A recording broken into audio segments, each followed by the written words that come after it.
Olá, turma, tudo bom com vocês? Então, vamos retomar o nosso assunto na questão da saúde e segurança do trabalhador, certo? Na aula passada a gente viu o artigo 6º, referente aos direitos sociais, no qual a gente fala que todo cidadão tem direito ao trabalho, tá? Iniciamos o artigo 7º da Constituição Federal, que fala quais são esses direitos que o cidadão trabalhador tem. Tá bom? A gente viu 20 incisos na aula passada, a gente vai ver os incisos restantes, tá bom? E eu vou passar um mini trabalhozinho para vocês me entregarem até o final da próxima semana, que é referente à nota de vocês, tá bom? Vamos lá continuar. Inciso 21. Aviso prévio proporcional ao tempo de serviço, sendo no mínimo de 30 dias nos termos da lei. O que é que acontece? Quando o trabalhador ele é dispensado sem justa causa, aquela demissão que o empregador demite e vai ter que pagar todas as verbas decisórias, o funcionário tem direito a receber 30 dias de aviso prévio, tá bom? Esse aviso prévio você pode trabalhar ou você pode receber, tá bom? Você pode, ou ele é pago ou ele é trabalhado. O que acontece? O mínimo dele é de 30 dias. Se você trabalha 8 meses, é 30 dias. Se você trabalha 1 ano, é 30 dias. Agora, se você passou de 1 ano e 11 meses, a cada ano é contado mais 3 dias. Por exemplo, eu trabalhei 1 ano, eu tenho direito a 30 dias de aviso prévio. Eu trabalhei 2 anos, eu tenho direito a 33 dias. Os 30, que eu já tenho direito, mais 3 dias por cada ano. Se eu trabalhei 9 anos, então vão ser 30 dias do primeiro ano, mais 3 dias por cada ano. 9 anos, 9 vezes 3, 27, então serão 57 dias de aviso prévio, certo? Então essa é a conta do aviso prévio, que todo mundo tem direito quando é dispensado sem justa causa, tá bom? Inciso 22. Redução dos riscos inerentes ao trabalho por meio de normas de saúde, higiene e educação. Nesse aqui começa a entrar a questão da saúde do trabalhador. Nós temos as normas regulamentadoras. O que são essas normas regulamentadoras? São normas, tá, que a CLT obrigou que fossem criadas para poder proteger o trabalhador. Tem a ANR que fala da insalubridade, tem a ANR que fala das atividades perigosas, tem vários tipos de INR. Para cada tipo de trabalho tem uma INR diferente, tá bom? Então, foram criadas essas INR, essas normas regulamentadoras, para que o trabalhador tivesse mais segurança. Ou seja, na construção civil, você só pode trabalhar com capacete equipado. Para quem é entregador, tem que estar com todo aquele material que os motoboys usam. Para quem é eletricista, tem que ser luvas adequadas. Então, cada tipo de trabalho tem uma norma regulamentadora para explicar como é que vai ser a segurança desse trabalhador, tá bom? Inciso 23. Adicional de remuneração para as atividades penosas, insalubres ou perigosas na forma da lei. O que acontece? Algumas atividades, como por exemplo a de vocês de técnica em radiologia, são atividades que expõem vocês a um risco maior. Vocês vão trabalhar com máquinas que expelem muito raios gama. E esses raios, por consequência, prejudicam a saúde se você é exposto por muito tempo. Então, o que acontece? Para a atividade de vocês têm direito a receber o adicional por atividade insalubre ou perigosa. Nesse caso, é mais a insalubre, tá bom? Porque mexe com a questão de raios e tal. Então, assim, vocês vão ter um adicional em cima do salário de vocês. Digamos que o salário de vocês seja R$1.000, vocês vão ter um adicional de até 40% em cima dele para meio que dar uma garantia de que você está tendo um respaldo. Eu estou sofrendo um dano, tá? Praticamente um dano que você está sofrendo, mas eu estou recebendo a mais por causa disso. E nessas atividades, como a de vocês, o período para aposentadoria delas é menor do que para um trabalhador normal, porque vocês não podem ficar expostos o mesmo tanto de tempo, tá? Que é o tempo da aposentadoria, do que pessoas que trabalham sem essa exposição, certo? Aposentadoria, o próximo inciso. Inciso 24. Todos os trabalhadores têm direito à aposentadoria. Na verdade, todo cidadão. Aí, a gente tem aquela questão da aposentadoria por invalidez, aposentadoria nas questões da mulher viúva, tem o LOAS, que é uma assistência para os idosos. Então, assim, existem vários tipos de aposentadoria, vários tipos de auxílio para vários tipos de pessoas, tá bom? Não é só a aposentadoria em si pelo trabalho. Ele resumiu aqui a questão da aposentadoria, mas existem vários tipos de auxílio para pessoas que não podem trabalhar, tá bom? Cadeirantes, idosos, deficientes em geral. Então, assim, todo cidadão tem esse direito, tá bom? Inciso 25. Assistência gratuita aos filhos e dependentes desde o nascimento até 6 anos de idade em creches pré-escolas, tá bom? O governo ele tem que dar essa assistência gratuita para os filhos dos trabalhadores, das trabalhadoras, tá? Do nascimento até os 6 anos de idade. Ou seja, até 6 anos de idade é obrigatório ter assistência gratuita em escolas e creches para essas crianças, creches e pré-escolas, para essas crianças, tá bom? Digamos que na minha cidade não tenha escola municipal, mas o governo vai ter que dar um jeito de as crianças até 6 anos terem assistência gratuita, tá bom? Porque isso está estipulado em lei, tá bom? Vamos para o próximo. Inciso 25. Inciso 26, perdão. Reconhecimento das convenções e acordos coletivos de trabalho. Eu expliquei na aula passada que a gente tem a questão dos acordos e convenções coletivas. Acordo é a empresa com o sindicato e convenção é 2 sindicatos fazendo essa negociação. Então, assim, existe isso, mas isso está em lei, tá? Essas negociações, elas são reconhecidas em lei. Então, assim, tem a questão do salário mínimo não poder ser diminuído. Porém, se for uma negociação ou um acordo coletivo, ele pode, está estipulado em lei que o acordo e a convenção coletiva tem respaldo para isso, entendeu? Então, tem esse reconhecimento dos acordos e convenções coletivas. Tá bom? Inciso 27. Proteção em face da automação na forma da lei. É a questão de o trabalhador, minha mão de obra, ter proteção em face da automação, ou seja, das máquinas. Então, sempre eu vou ter que ter prioridade em face das máquinas, tá bom? Porque a gente sabe que no mundo de hoje a tecnologia está avançando a cada dia mais. Provavelmente daqui a algum tempo, 90% das pessoas vão ser substituídas por máquinas. Porém, alguns trabalhos ainda eu acredito que não vão ser possíveis ser automatizados. Por isso existe essa proteção, a questão dos médicos, a questão do técnico de radiologia. Tá bom? Não tem como ser uma máquina, um robô, para fazer o trabalho de um médico, certo? Então tem essa proteção. Inciso 28. Seguro contra acidente de trabalho a cargo do empregador, sem excluir a indenização a que este está obrigado, quando incorrer dolo ou culpa. O que acontece? Quando acontece um acidente de trabalho, eu tenho que ser segurado se aconteceu esse acidente, tá bom? Por exemplo, eu trabalho numa empresa, numa indústria, aconteceu um acidente.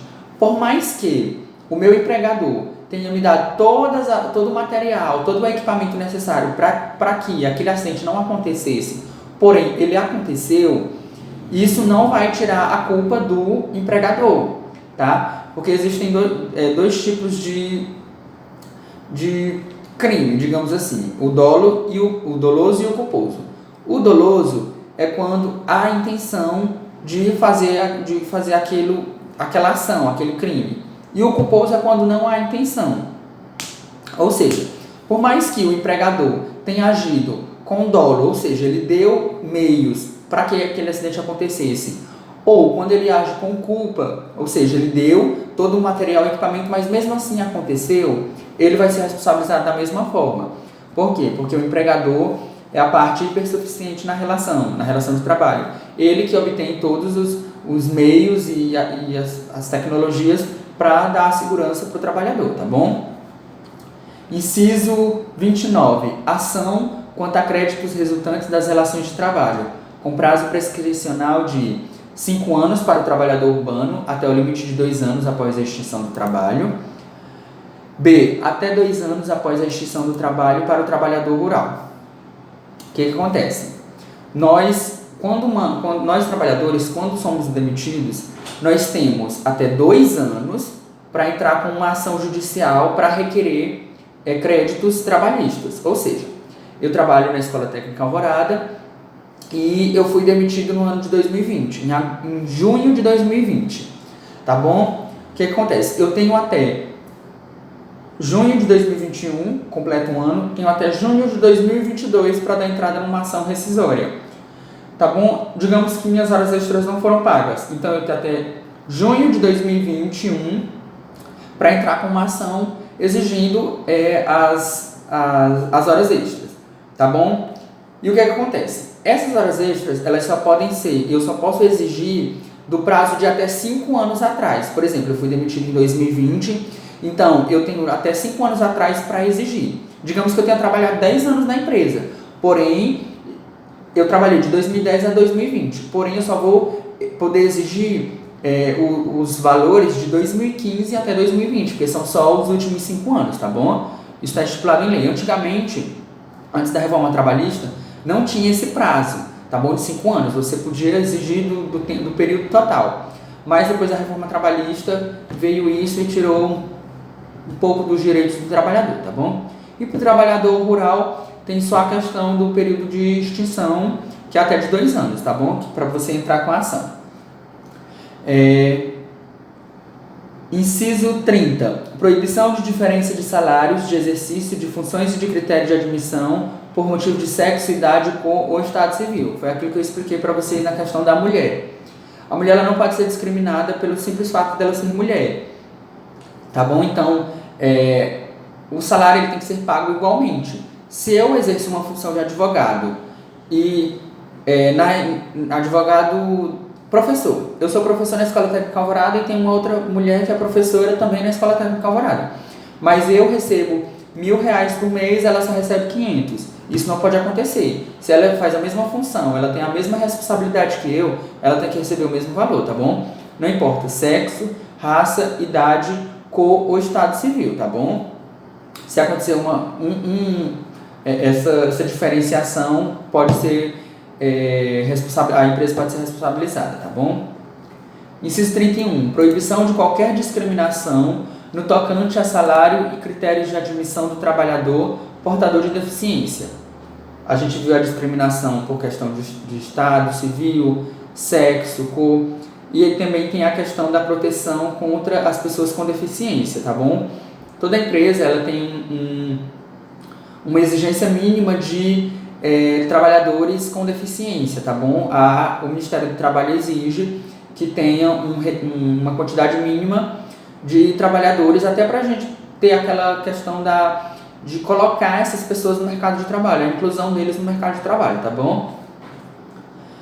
Inciso 33. Proibição do trabalho noturno, perigoso ou insalubre a menores de 18 anos e de qualquer trabalho a menores de 16 anos, salvo na condição de aprendiz a partir de 14 anos. Explicando. A partir de 14 anos eu posso trabalhar, porém, eu só posso trabalhar se for na condição de menor aprendiz, tá bom? A partir dos 14 anos. De 16 anos até os 18, eu posso trabalhar, tá bom? Com carteira assinada. Porém, é proibido o trabalho noturno, perigoso e insalubre se eu tiver entre 16 e 18 anos. E se tiver entre 14 e 18 anos, não pode de jeito nenhum, tá bom? O que acontece? Eu vou dar um exemplo para vocês. Existe o posto de gasolina. O posto de gasolina é uma atividade insalubre e perigosa, tá? Porque mexe com coisas químicas, tá? A gasolina, o álcool. E tem a questão do perigo, por mexer com dinheiro, de assalto e tal. Tá bom? De hipótese nenhuma, uma pessoa entre 14 e 18 anos pode trabalhar como frentista. Tá bom? Por quê? Porque é uma atividade insalubre e perigosa.